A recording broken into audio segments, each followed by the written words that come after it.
Hello and welcome to ज़रा हट के। मुबश्शिर ज़ैदी, ज़रार खोड़ो और वसतुल्लाह खान का सलाम। सूबा खैबर पख्तूनख्वा के दारुल हुकूमत पेशावर के लेडी रेडिंग हस्पताल में ज़ेर इलाज ख्वाजा सिरा अली शाह 4 दिन ज़ख्मी रहने के बाद आज चल बसी।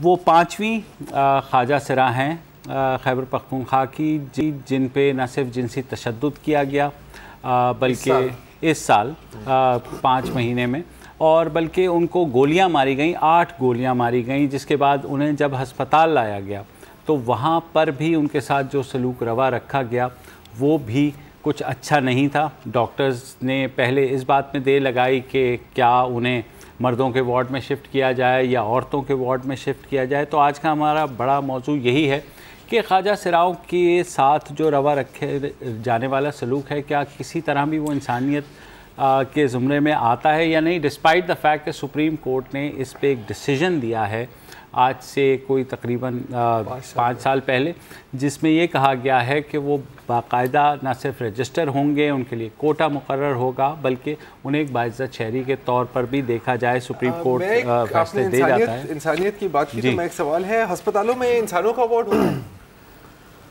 जी होता है काश बिल्कुल होता है, इसलिए क्योंकि जो लेडी रेडिंग हॉस्पिटल के जो डॉक्टर है ना, जी बिल्कुल, मैं भी यही तलाश करते रहे इंसानों का वार्ड, उन्हें औरतों का वार्ड भी मिल रहा था, मर्दों का, लेकिन वो 4 घंटे लग गए, फिर भी तलाश नहीं हुआ, तो उन्होंने कहा कि यार प्राइवेट कमरे में दाखिल करा। अच्छा, इंटरेस्टिंग बात ये है कि चलिए डॉक्टर्स पहले डॉक्टर्स की बात कर लेते हैं।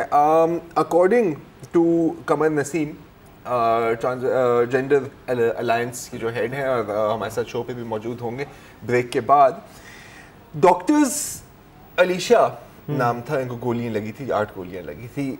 बार बार पूछते रहे कि क्या तुम सिर्फ नाचती हो या कुछ और भी करती हो, अगर करती हो तो कितना पैसा लोगी। ब्लड लेबोरेटरी वाला पूछता था कि इनका खून HIV पॉजिटिव तो नहीं होगा, जबकि वो जख्मी थी। ठीक है, और बाकी हंसी मजाक। अच्छा, ये तो चलो डॉक्टर्स की बात हो गई। हाँ, जो पेशेंट्स थे मेल और फीमेल वार्ड में, उनके भी एतराज़ात थे। जब मेल वार्ड में ले गए उन्होंने कहा इसको यहाँ पे क्यों लाए, फीमेल वार्ड में ले गए इसको यहाँ पे क्यों लाए। ठीक है, अच्छा, पहले मेरे ख्याल में वो भी हो रही थी, एतराज़ भी था। और हमारे पेशावर से पैकेज भी आया हुआ है इस सारे मामले में। पहले वो हुआ क्या, पहले वो देते हैं और उसके बाद अपनी गुफ्तगू जारी रखेंगे।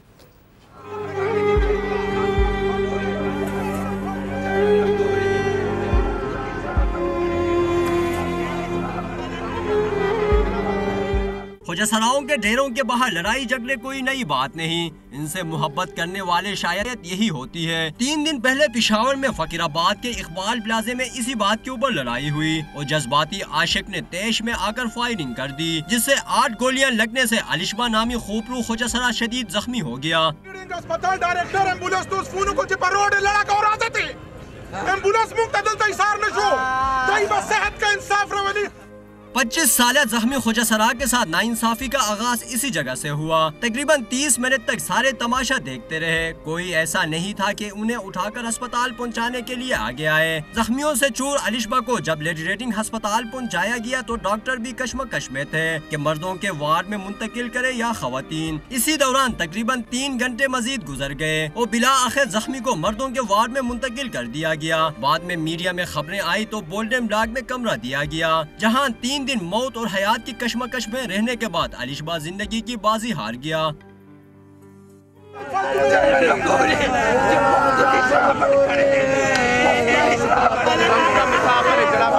वाक़े के खिलाफ ख्वाजा सरा बिरादरी सरापा एहतिजाज बन गई। लाश थाने के सामने रखकर पुलिस के खिलाफ एहतिजाज किया। जी, आपने देखा डॉन अखबार की एक रिपोर्ट में जो जिनके TA के एक रुकन ने कहा कि जब अलीशा ज़ख्मी थी तो डॉक्टर्स उससे पूछते थे, जैसे आपने कहा कि डांस करने के कितने पैसे लोगे, जबकि shemale association of Khyber Pakhtunkhwa की सदर फरजाना जान ने कहा कि ज़ख्मी अलीशा को वार्ड में दाखिल करने के लिए कितनी मुश्किलात का सामना करना पड़ा, आप उसका तसव्वुर भी नहीं कर सकते। एक उन्होंने बात कही कि इस दुनिया में नाम नहाद मुसलमान भी इंसानियत की तज़लील करने से बाज नहीं आते। अब जाहिर है जब नाम नहाद मुसलमान कह रहे हैं ये तो वैसे ये पहली दफ़ा नहीं हुआ, क्योंकि जब मैं पहले ये स्टोरी सुनी, आपको पता है आपसे बात भी होती थी, मैंने कहा कि यार देखें ये कोई नई बात नहीं है। ट्रांसजेंडर्स का होना हमारे माशरे में एक एक्सेप्टेड चीज़ है, ठीक है, हर जगह मिलते हैं। तो ये कैसे हो सकता है कि हॉस्पिटल में ऐसा हो रहा हो कि कोई पहली दफ़ा तो नहीं होगा कि कोई ज़ख्मी ट्रांसजेंडर हॉस्पिटल में गए होंगे। तो जनवरी 7 2016 में एग्जैक्टली यही ही हुआ है। अदनान नाम के एक ट्रांसजेंडर थी डांसर, अपने दोस्तों सना और बीबी के साथ जा रही थी गाड़ी में तरनाब फार्म, जहाँ कोई फंक्शन था। रास्ते में 2 मोटरसाइकिलिस्ट ने इन पर गोलियां चलाई और एक गोली लगी अदनान को, ज़ख्मी हो गया। हॉस्पिटल ले गए, हॉस्पिटल, और वो भी लेडी रेडिंग, और सेंट टू सेंट यही हुआ है कि 3 घंटे अस्पताल में, लेकिन डॉक्टर्स नज़दीक नहीं आए। फिर सर्जरी का हुई, गोली निकाली मुजाहिरा करने के बाद, जब प्रोटेस्ट किया डॉक्टर्स के खिलाफ, और उसके बाद जब फिर मेल वार्ड में ले गए, वहाँ के पेशेंट्स चिल्लाने लग गए कि इसको क्यों ला रहे हो, फीमेल वार्ड में ले गए। अच्छा, चूंकि गलती से ये लोग अपने आप को इंसान समझ बैठे हैं, ये जो ख्वाजा सरा हैं, तो इसी चक्कर में, इसी गलत फहमी में ये जो ट्रांसजेंडर एक्शन अलायंस है खैबर पख्तूनख्वा का, इन्होंने 45 लोगों पे ट्रांसजेंडर्स पे हमला हो चुका है इस साल के 5 महीने में, और 5 हलाकतें हो चुकी हैं। ये सब के सब इस एक्शन अलायंस के मेंबर भी थे। तो इन्होंने परवेज़ खटक जो चीफ मिनिस्टर हैं, उनसे मुलाकात की, कई दफ़ा कोशिशें की कि कम अज़ कम कोई सिक्योरिटी, कोई तहफ़्फ़ुज़, चलो बात ही सुन ले। उन्होंने एक दफ़ा भी वक्त नहीं दिया। तो ये ऊपर से लेके नीचे तक, अच्छा जब अखबारात में ख़बरें छपी कि ये हो गया है और ये अलिशबा जो है उसके साथ ये हो गया है, तो फिर जो कायम मुकाम गवर्नर हैं असद कैसर, उन्होंने ख़बरें पढ़ी, कहने लगे यार ये तो बहुत बुरा हो रहा है, हमारी बदनामी हो रही है। तो अलामती तौर पे उन्होंने हॉस्पिटल का दौरा किया। उस वक्त तक जाहिर है कि नोटिस लिया होगा, नहीं, नोटिस लेने का टाइम नहीं मिला। बस उन्होंने दौरा किया, उन्होंने कहा अच्छा ये हैं बहुत बुरा हुआ, ये कह के वो निकल लिए। तो ऊपर से नीचे तक सूरत हाल जो है वो यही है।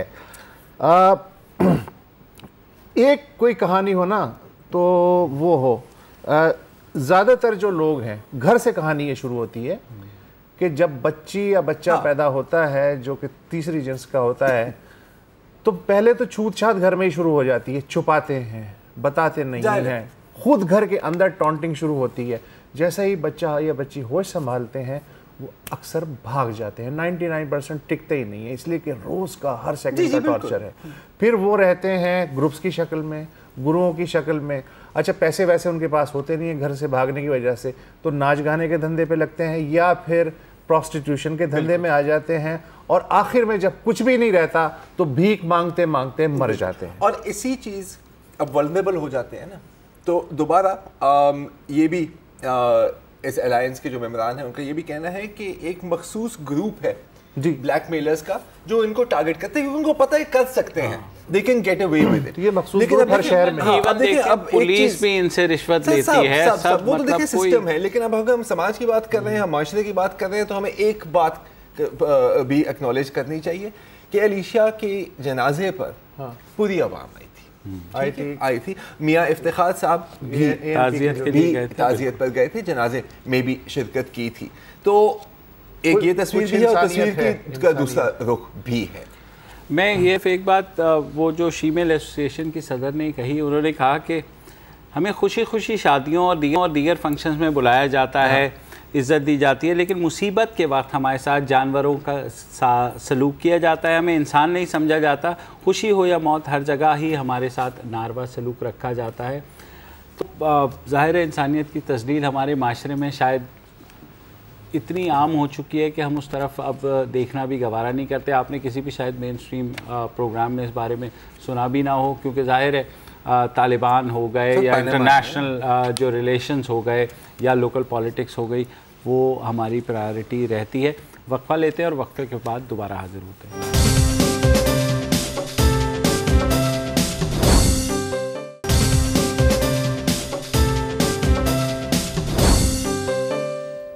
Welcome back. हम बात कर रहे हैं खैबर पख्तूनख्वा में ख्वाजा सिराओं या ट्रांसजेंडर्स के ऊपर होने वाले मजालिम और उनके नाहक जो कत्ल हो रहे हैं उस बारे में। एक आपको थोड़ी सी जनरल फिगर दे दें कि खैबर पख्तूनख्वा में इस वक्त 50,000 से ज़ायद ख्वाजा सिरा हैं और पाकिस्तान पूरे मुल्क में जो है 5 लाख से ज़्यादा ख्वाजा सिरा हैं। सुप्रीम कोर्ट ने एक डिसीजन दिया था जिसमें न सिर्फ उनको अलग से शनाख्त दी गई थी, लेकिन उसके बाद आज तक ऐसा नहीं हुआ, बकौल हमारे एक व्यूअर के, कि कहीं ऐसा आपको बाथरूम नज़र आ जाए कि जहाँ पे ये लिखा हो कि ख्वाजा सरा हैं, जब वो मर्दों के वॉशरूम में जाते हैं तो वहाँ से निकाले जाते हैं और ख़वातीन के उसमें जाते हैं तो वहाँ उनकी तज़लील होती है।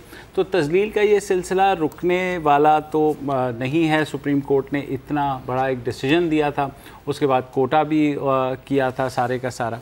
तो वो सब आप बताएं कि मतलब क्या डिसीजन आया था, क्या हुआ? 2011 में इफ्तिखार मोहम्मद चौधरी ने ये डिसीजन दिया था कि ये मसावी शहरी हैं।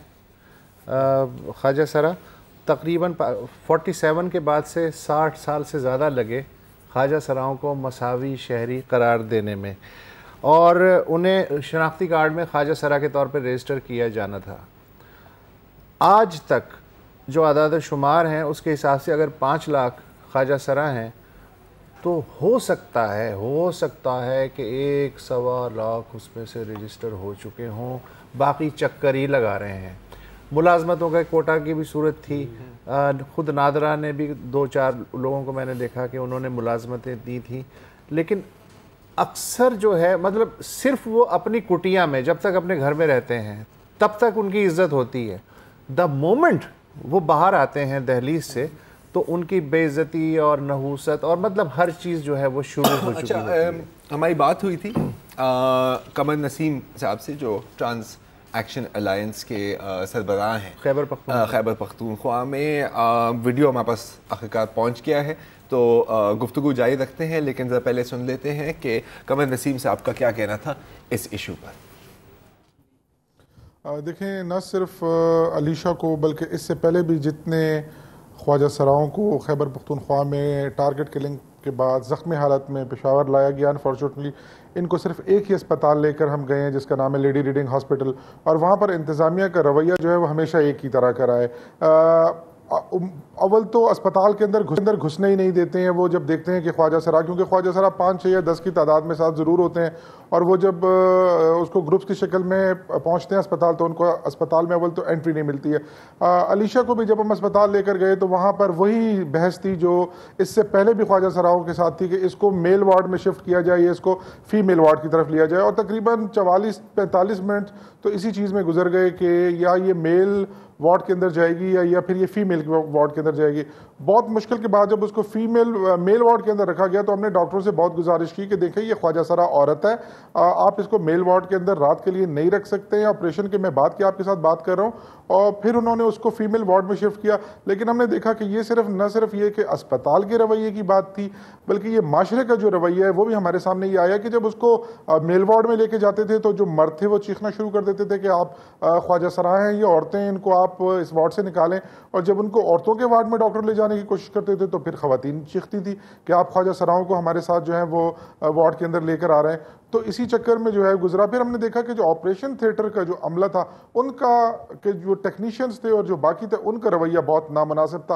वो ख्वाजा सराओं से पूछते रहे कि वो उनके जो जिनसी मामलात हैं वो किस तरीके से हैं, क्या वो सिर्फ नाच गाने पर गुजारा करते हैं, क्या वो जिनसी यानी प्रोस्टिट्यूशन के अंदर भी हैं या सेक्स सेलिंग भी करते हैं, वो कितना चार्ज करते हैं, वो एक रात का कितना लेते हैं, वो डांस करने का कितना लेते हैं, उनसे कैसे रब्ता किया जा सकता है। और ये सब गुफ्तगू एक ऐसे वक्त में हो रही थी जहाँ पर एक मरीज़ अपनी जान की बाजी जो है वो हारने वाला था।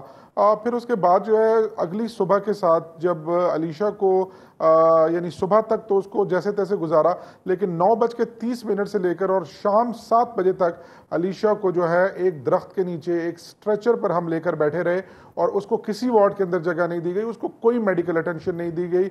और वही मसला था कि कोई कहता था इसको मेल वार्ड में ले जाएं, फीमेल वार्ड में ले जाएं, ऑर्थोपेडिक वार्ड में ले जाएं, सर्जिकल वार्ड में ले जाएं, ऊपर ले जाएं, नीचे ले जाएं।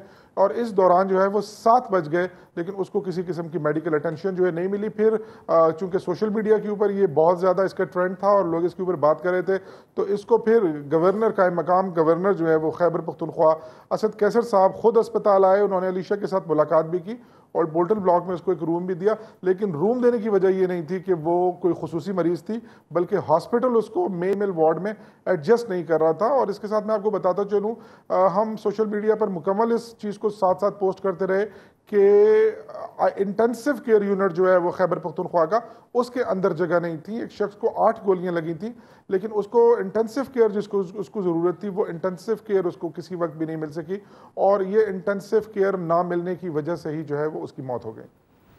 जी, आपने सुन लिया। और एक बात जो इन्होंने कही है वो मुझे थोड़ी एक और चीज़ की याद दिला रही है।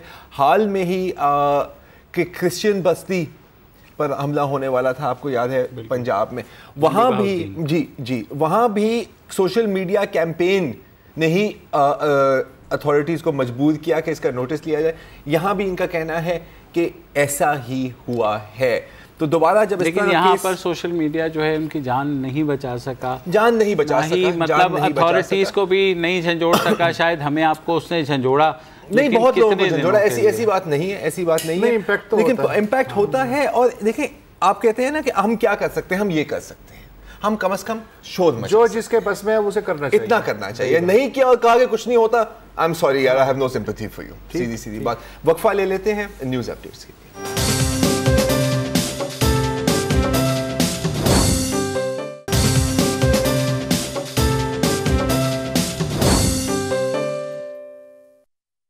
National Database Authority यानी NADRA and corruption they cannot go together।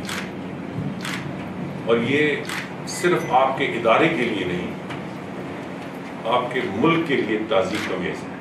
हमें न सिर्फ आज को बेहतर बनाना है बल्कि मुस्तकबिल को बेहतर बनाना है, और उससे बढ़कर जो पिछला हैवी बैगेज है हमने क्लियर करना।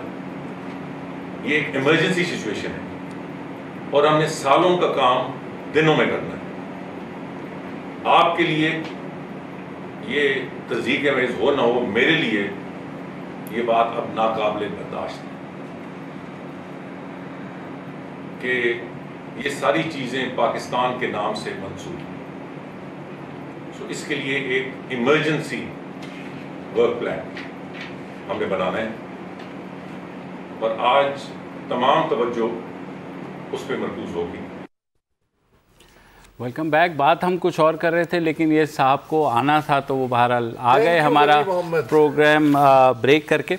और जनाब, हुआ ये है कि जब से वली मोहम्मद या अल मारूफ तालिबान के जो साबका चीफ हैं मुल्ला अख्तर मंसूर, उनके आईडी और पासपोर्ट की कंट्रोवर्सी चली है, उनकी मौत ने और किसी को झंझोड़ा हो या ना हो, हमारे वज़ीर दाखिला को ज़रूर झंझोड़ा है, और उन्होंने बदले में आके नादरा को झंझोड़ना शुरू कर दिया। अब नादरा किसको झंझोड़ेगी वो भी आपको बता देते हैं। आज वज़ीर दाखिला का कहना है कि तमाम पाकिस्तानी जिनके पास फुल प्रूफ जिन्हें कहा गया था शनाख्ती कार्ड मौजूद हैं, 12 करोड़ उनकी तादाद है, वो दोबारा से तस्दीक कराएं। 48 घंटे के अंदर वज़ीर दाखिला एक प्लान रखेंगे। आपको याद होगा वोट के बारे में या अपनी सिम की तस्दीक के लिए आप पहले भी मैसेजेस की जहमत बर्दाश्त कर चुके हैं, लेकिन इस बारे में जो है अभी नहीं बताया गया कि इसका क्या तरीक़ाकार होगा, लेकिन ज़ाहिर है जहमत हमें ही करनी होगी। तो वली मोहम्मद साहब, आप बताएं। आई एम सॉरी यार, मुल्क की सलामती और सिक्योरिटी के लिए आप इतनी भी कुर्बानी देने के लिए तैयार नहीं है कि आप एक शनाख्ती कार्ड अपना तस्दीक करा दो? यार क्या मसला है यार? मैं तो मतलब तुम्हें ऐसे मैसेज आ रहे हैं कि अपना सिम वेरीफाई करा दो, तुमने वेरीफाई करा दिया, कौन सी कोई तकलीफ हुई? यार तो जब मैंने सिम खरीदी थी तो मैंने अपने आईडी कार्ड के ऊपर ही खरीदी थी ना, या तुम्हारे आईडी कार्ड के ऊपर खरीदी? तुमने खरीदी होगी शायद, किसी और ने।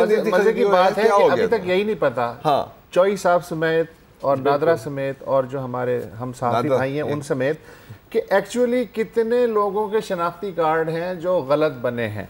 अब देखो, मैं आज एक देख रहा था अदाद-ओ-शुमार, लिखा है कि 2005 से अब तक 45,000 गैर मुल्कियों को शनाख्ती कार्ड जारी किए गए हैं। अच्छा, उसमें 40,000 अफगानी है, चलिए ये बात समझ में आती है।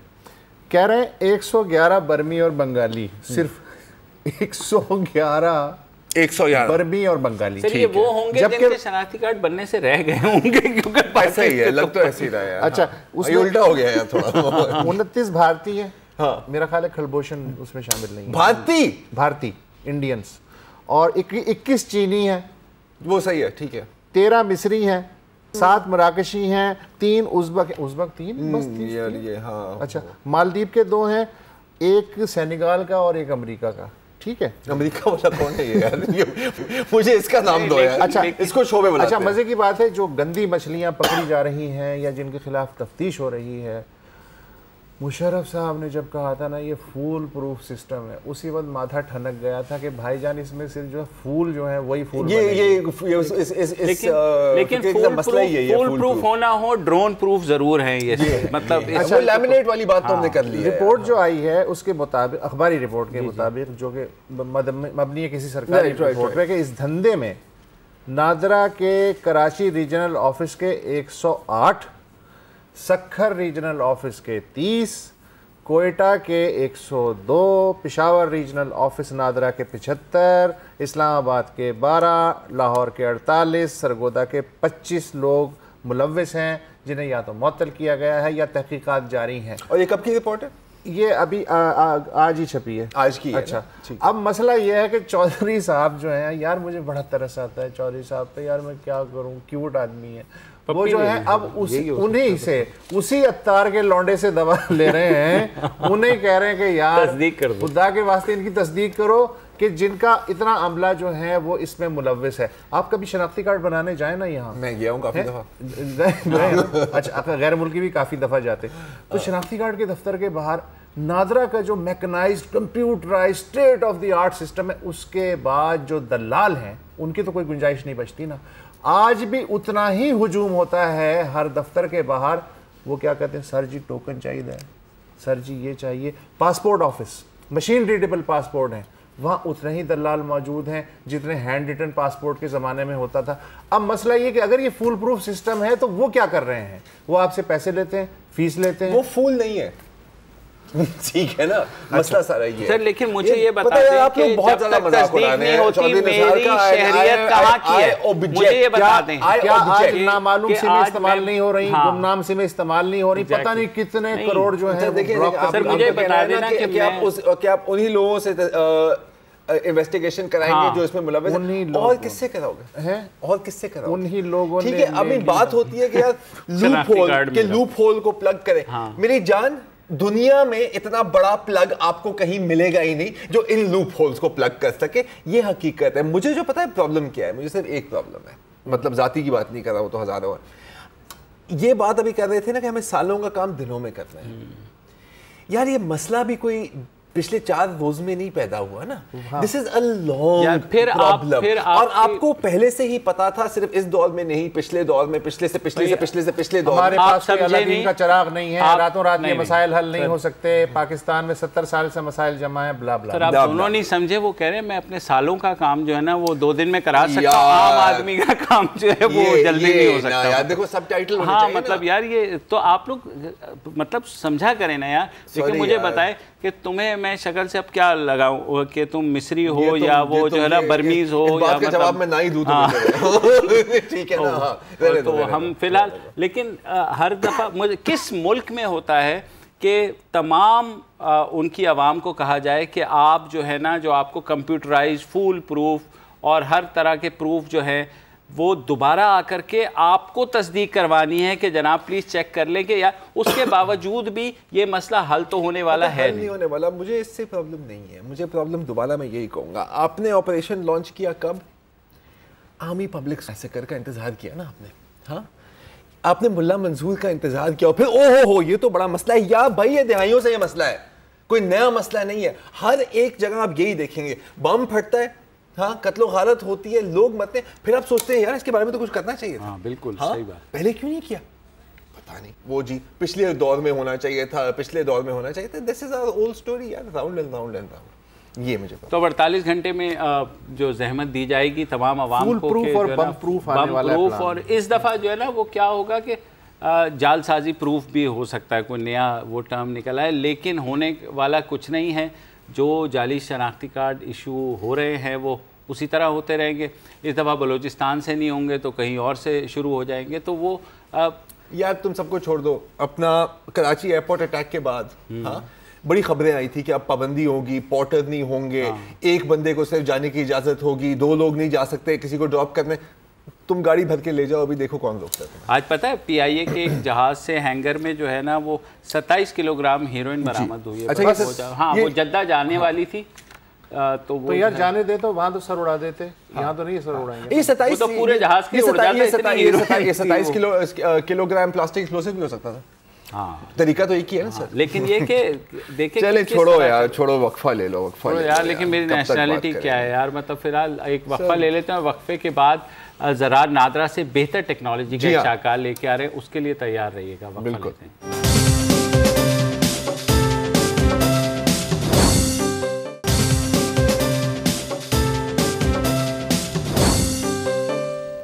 मेट्रो बस को भूल जाइए, सफर के लिए सुपर बस आजमाइए। जी हाँ, ये orange line, blue line, black line, अब ये पुरानी बातें हो गई हैं। शहबाज शरीफ साहब आप भी सुन लें, क्योंकि अब चाइना ने एक ऐसी बस इजाद की है जो गाड़ियों के ऊपर से गुजर जाती है। आप मान नहीं रहे तो ये वीडियो डेमोन्स्ट्रेशन देख लें। नीचे इतनी जगह छोड़ी हुई है कि अगर रोड पर ट्रैफिक भी हो, क्योंकि आपको पता है कि अक्सर बहुत होता है कि आप जा रहे हैं, सामने बस है, आपको रास्ता नहीं मिल रहा, कोई मसला नहीं, आप बस के नीचे से गुजर जाएं। ये है नाम मुझे अब याद नहीं है, चाइनीज़ नाम है, लेकिन ये इसका नया मॉडल बना है, कंप्लीटली इलेक्ट्रिक पावर्ड है। और अगर आप देख रहे हैं तो छत के ऊपर सोलर पैनल बने हुए हैं जिससे ये अपने आप को चार्ज करती है। 1200 पैसेंजर्स की कैपेसिटी है। और आप देख रहे हैं कि नीचे से आपकी गाड़ी कितनी प्यार मोहब्बत से गुजर रही है। पीछे सेंसर भी लगे हुए हैं, अगर कहीं गाड़ी बस ने टर्न करना है तो एक चेक पोस्ट टाइप चीज भी आपके सामने। यहाँ भी बस गाड़ी के ऊपर से गुजर जाती है, ये गुजर जाती है, लेकिन वो गाड़ी का कुछ थोड़ा सा नुकसान हो जाता है, इसमें गाड़ी बच जाती है। देखो चाइना है ना यार। हाँ, हालांकि चाइना को कोई मसला नहीं है अगर कोई 1.5-2 लाख लोग ये बस के नीचे। ड्राइंग बोर्ड पे या बाकी चल सर ये ड्राइंग बोर्ड पे है, लेकिन इसके फील्ड टेस्ट शुरू होंगे इसी साल, आई थिंक अक्टूबर नवंबर इसी तरह। लेकिन कुछ लोग हैं जैसे मोशे भाई जैसे VIP लोग हैं, उनका बस में हमने नहीं जाना, हमने गाड़ी चलानी है। और आपने नहीं, हमने साइकिल ही चलानी। नहीं, आप गाड़ी चलाते हैं, झूठ ना बोलें प्लीज, ठीक है? आप गाड़ी चलाते हैं और आपने जरूर बचपन में नाइट राइडर देखी होगी, याद है? My favourite. तो अभी तक यार मुझे यही है कि यार मुझे ये गाड़ी चाहिए कि बस उसमें मैं बैठ जाऊं, मुझे ये क्लच ब्रेक गियर वाले झंझट से मैं निकलूं और बस गाड़ी खुद चलती जाए, पिछली सीट पे सो जाए। तो पुलिस चालान किसका करेगी? That's a very good point। लेकिन इस पर आते हैं, ये गाड़ी भी अब इजाद हो गई है, टेस्ला मोटर्स का मॉडल S। आप देखिए, ये देखें, चेक करें, ये ऐसा नहीं है कि सिर्फ गाड़ी को छोड़ दिया है, इट एक्चुअली ड्राइव्स इटसेल्फ। सिर्फ ड्राइव नहीं करती, ऐसा नहीं है कि सिर्फ हाईवे पे सीधा जा रही है, लेन्स चेंज भी करते हैं सेंसर्स की वजह से। अगर दूसरी गाड़ी आ रही है तो ये स्वर्व भी करेगी। स्टीयरिंग छोड़ के तो मैं भी चला सकता हूँ, लेकिन आप टर्न नहीं कर सकेंगे ना स्टीयरिंग छोड़ के, मसला ये है। खुद पार्क भी कर सकती है। और जो इसका जो मॉडल, जो आगे वाला मॉडल है, उसमें आप एक बटन दबाएं तो गाड़ी आपको आके पिक भी कर जाएगी, दरवाजा भी खोलेगी और चालान भी खुद ही पे करेगी। चालान भी बिल्कुल, क्यों नहीं, अगर इतना काम कर सकती है जब पिक करेगी तो। अच्छा, लेकिन देखिए कोई लोग चालान किस चीज पर होगा? नहीं सर, देखिए आपने देखा जब गाड़ी के इश्तिहार के साथ वो नहीं मिलती सर, आपको पता है। अब कोई लोग ना बहुत ज्यादा भी रिलैक्स हो जाते हैं ना कि यार मुझे तो और कुछ करने का ही नहीं है। तो ये एक टेक्सास के हाईवे पे क्या हुआ कि ड्राइवरलेस गाड़ी है और साहब सो रहे हैं, अगर वीडियो चल सके ये चेक करें तो ये भी है।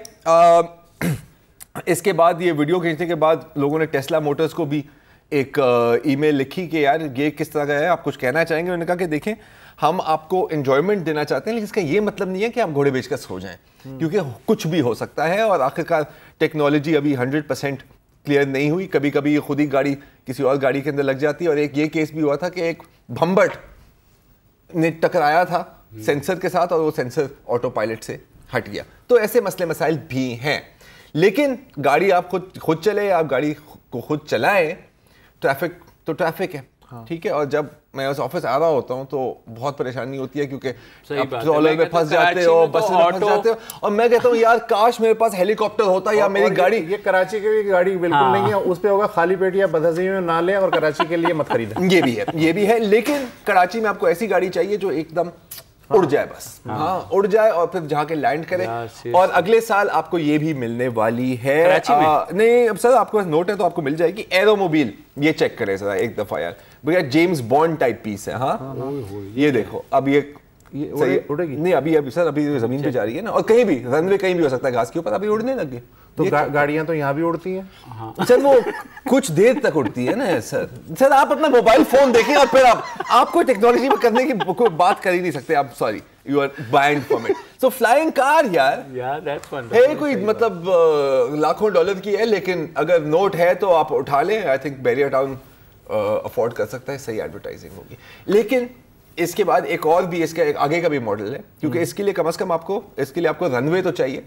हैरियर जेट नहीं होता था जो एकदम वर्टिकल टेक ऑफ करता था, तो लिलियम नाम की एक और गाड़ी बन रही है, 2018 तक आप इंतजार कर लें, और ये वर्चुअल टेक ऑफ करेगी। तो ये देख लो यार, क्या ख्याल है, कैसी है? टेक ऑफ करवाओ ना इसको। नहीं टेक ऑफ नहीं करा सकता, ये तस्वीर है यार, अभी वो वीडियो नशाया नहीं की और पता नहीं तस्वीर भी फंसी गई है, पता नहीं क्यों। लेकिन दैट इज, लेकिन अच्छा सेगमेंट था ये। सही है ना, गुड ना यार, सही है, सही बात है। नया फोन खरीद ले खुदा के लिए, ये गाड़ी हम खरीद सके ना कर सकें, लेकिन देख के दिल खुश हो गया। ऐसा ही होगा। लेकिन हम लोग एंड में यही सोचेंगे अगर सीएनजी पे चली तो लेकिन पता ही है ये और देखो अगर यार वो गैस खत्म हो गई, पेट्रोल नहीं डला लेकिन देखो वीआईपी मूवमेंट अगर सब इसमें हो तो कितना अच्छा। सही बात है। चलें, कम से कम हम लोग जो है इस सारी जहमत से बच जाएंगे, आवाम भी बच जाएंगे अगर वीआईपीज़ ऐसी गाड़ियाँ इस्तेमाल कर लें जो ऊपर से गुजर जाएं, जैसे उनकी बातें हमारे सर के ऊपर से गुजर जाती हैं, ऊपर से गुजर रही हैं तो गाड़ियाँ ऊपर से गुजर जाएं। प्रोग्राम अच्छा, जब वो चीजें फेंकेंगे गाड़ी से ये बातें करते रहेंगे, लेकिन फिलहाल मुझे इजाज़त दीजिए, कल हम सब दोबारा मिलेंगे। अल्लाह हाफिज़।